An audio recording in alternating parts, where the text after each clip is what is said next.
Hey there, today I'm excited to review these art supplies by Ohuhu. Ohuhu recently reached out to me and they sent me the Ohuhu Honolulu Alcohol Art Markers, and this is their set of 320 markers. They also sent me this marker pad sketchbook and 3 of these bamboo storage organizers.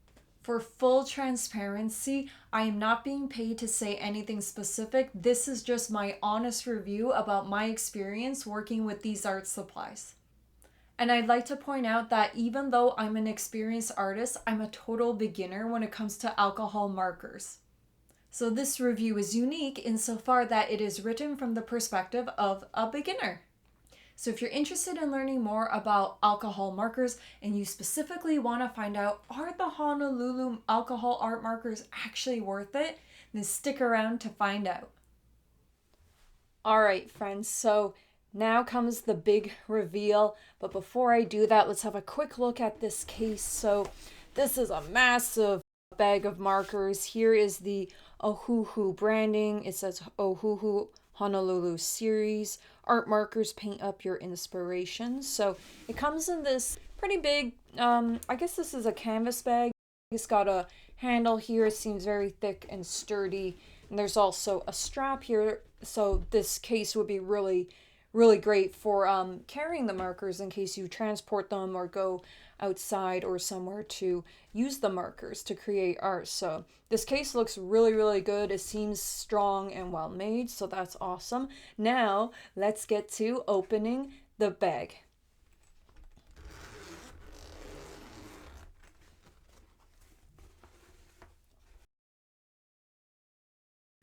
Wow, look at that. Look at all of these markers. These colors look excellent. Oh my goodness, I am so excited to start working with these markers. Before we do that, I see a little up here. You can see a little pocket. So I'm just going to take out some of the papers that were there.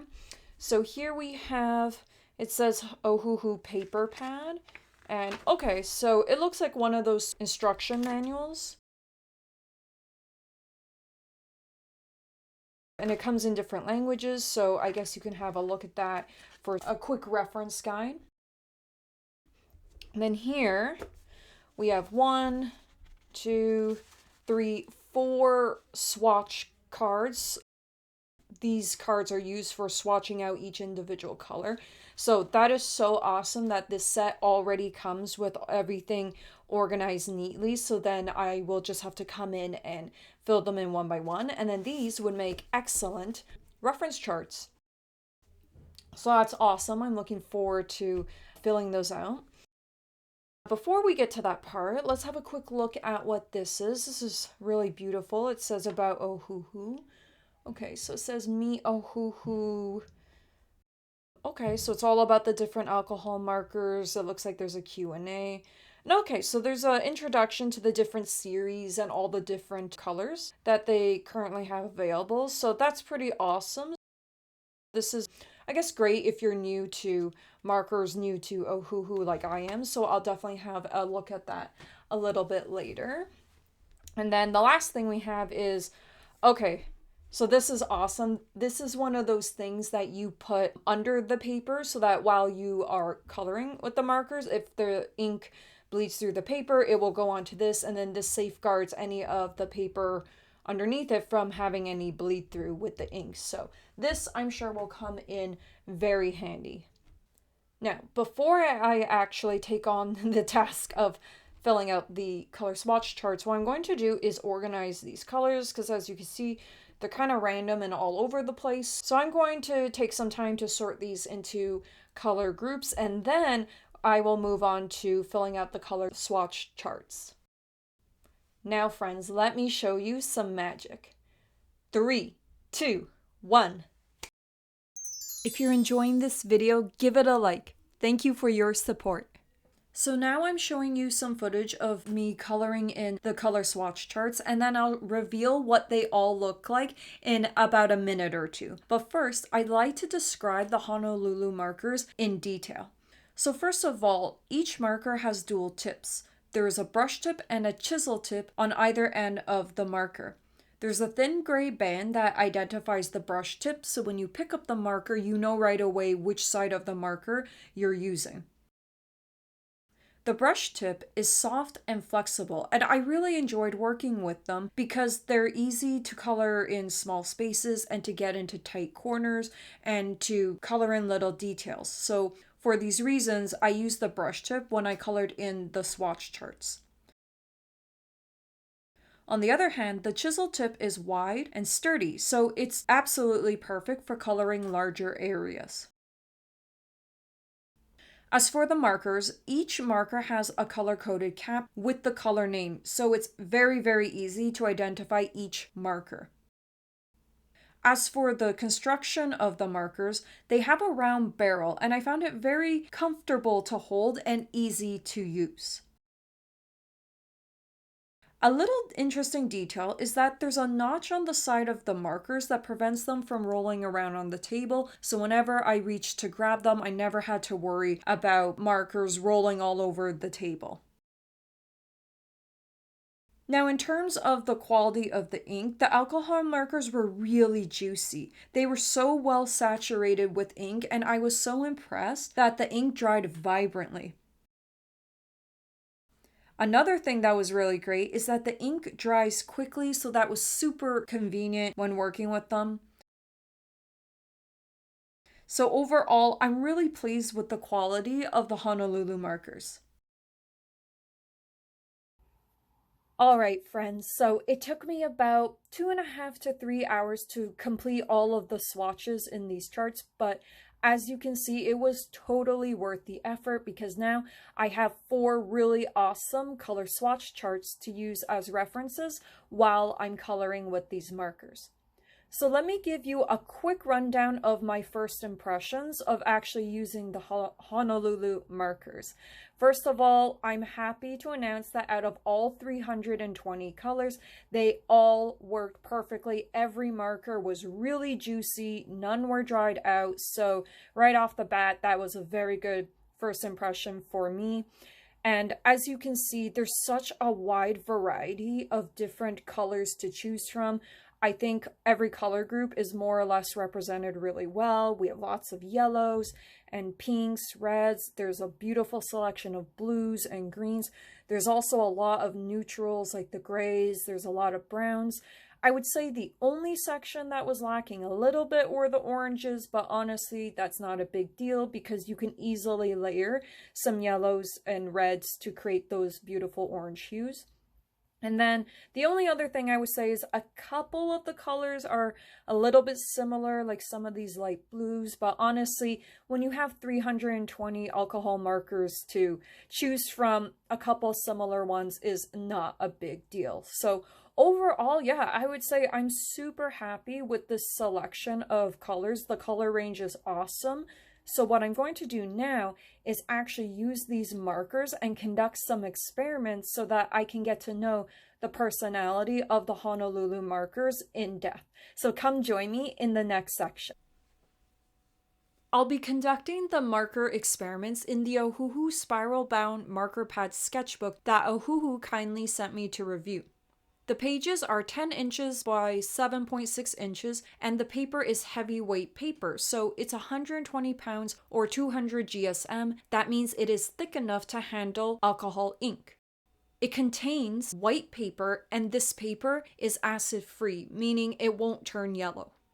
Altogether, there are 60 sheets in the sketchbook, but if you color on both sides of the sheet, there are 120 pages in total. I'll reveal a little bit later whether or not the alcohol ink bled through the paper. The sketchbook comes with a plastic sheet that prevents bleeding. All you have to do is put it under the page you're working on, and any marker that seeps through the paper will end up on the plastic sheet and it won't ruin the page underneath it. So now I'd like to walk you through the experiments that I conducted with the Honolulu markers. In the first row, I used the brush tip to create a lot of different line weights. I experimented with very thin lines and very thick lines. I made waves and I did some stippling and I colored in some small shapes. I also experimented with some flicks. I found that the brush tip worked for all of these techniques, so I really enjoyed working with the brush tip. The second row is labeled chisel tip. I used the very tip of the chisel tip to create thin lines, and I was surprised that it actually worked quite well. Overall, I found the chisel tip to be useful to color in big blocks of color rather quickly, so I quite enjoyed it for these purposes. The third line is labeled one color. What I did here was I just laid down one solid block of color. As you can see, those squares look a little bit streaky. So I came in with the fourth row where I laid down 2 layers of ink. What I did was I laid down 1 layer of ink, I waited about 5 seconds, and then I came in with a second layer. To my surprise, the layer actually looked smoother when I used 2 layers. The fifth row is labeled 2-color blend. Please keep in mind that I am a beginner with alcohol markers, so I didn't know the best way to blend these markers. In these first 2 examples here, you'll see that the blending is decent, but I hadn't quite figured out the best way to lay down the ink and the best way to blend them together. So these first examples are a little bit rough, but nonetheless, it was fun to experiment with the blending and figuring out the best blending technique. In the third example on the left with the blue ink, I changed things up a bit. I started with the lightest blue, and then I laid down a medium blue. I overlapped some of the ink, and then I used the flicking motion to blend the ink together. I found this technique worked way better than whatever I was doing in those first 2 examples. So I laid down some more blue, and I feel like I got a pretty decent gradient. The sixth row is labeled 3-color blend. So I changed things up again, and I used colors that were exclusively in a similar color family. So in this first example on the right, I started with a very light green, and then I blended it into a medium green, and then into a darker green.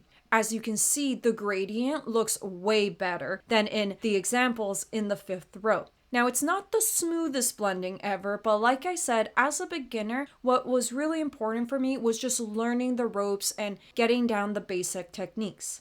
So when I got to the next example on the left with the purple ink, I felt like I had a pretty decent understanding of how to blend the markers. So with some more practice, I know that I am going to master this technique. So if you are a beginner with alcohol markers, do not worry. The Honolulu markers were very easy to work with, and I found the blending process to actually be quite easy and straightforward once I discovered what technique worked best for me. And now we come to the final row. The 7th row is labeled Colorless Blender. What I did here was I wanted to see all the different ways that I could use the colorless blender. So what I did was I used the different markers to create a bunch of solid shapes on that last row.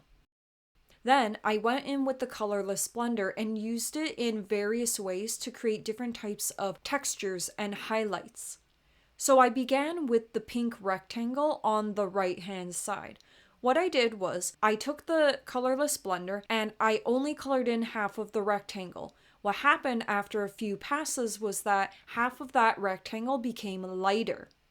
On the triangle, I made some little smaller triangles within it, and you can see the pattern of smaller triangles wherever I put the colorless blender.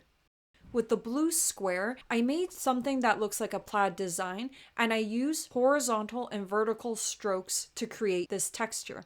I went over those same lines multiple times, maybe 5, 6, or 7 times, and as you can see, it made a pretty cool design. Now with the circle or the sphere, it was a little bit of a fail. I tried to make it look glassy, but it didn't quite work. But with more practice, I'm sure I'll be able to get that to look very glossy. With the yellow and orange triangles, all I did was lift up random parts of those triangles to see how light they could become.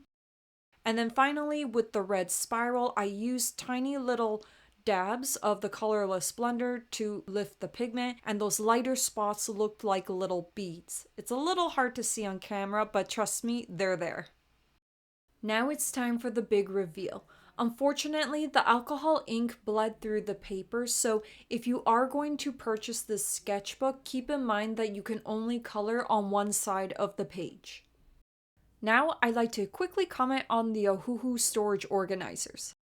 The organizers are made of 100% natural bamboo and there's no assembly required. How awesome is that?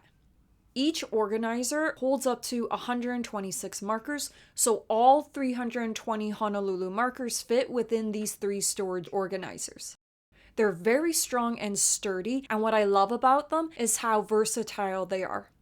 You can stack them vertically or you can lay them out side by side horizontally. Each organizer comes with 18 storage units, 9 on the left and 9 on the right, and 7 markers can fit in one of these storage units. I'd like to say a big thank you to Ohuhu for kindly sending me these products to review. If you're interested in buying the Honolulu Alcohol Markers, the sketchbook, the bamboo organizers, or any other Ohuhu art supplies, you can take advantage of my code Miranda Balogh 10 to get an exclusive 10% off your next Ohuhu purchase. The link is in the description box below. If you enjoyed this video, give it a like and make sure you subscribe to this channel to enjoy more art content. I look forward to seeing you in the next video.